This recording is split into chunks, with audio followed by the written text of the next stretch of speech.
Here we have the Light Keeper Pro. How many times have we tried to plug in a Christmas tree or a strand of Christmas lights and they're not working? With this little tool will help us pinpoint the problem bulb and get the strand of lights going again. What you do is you remove one of the light bulbs on the strand that's not working, you plug it directly into this little tool, you pull the trigger a couple times, and boom, your strand of lights are working again. Then you plug in that bulb, and then you look for the bulb that is not working.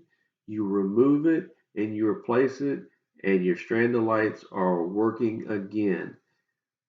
This particular model comes with extra replacement light bulbs that you can store in a side compartment of this tool.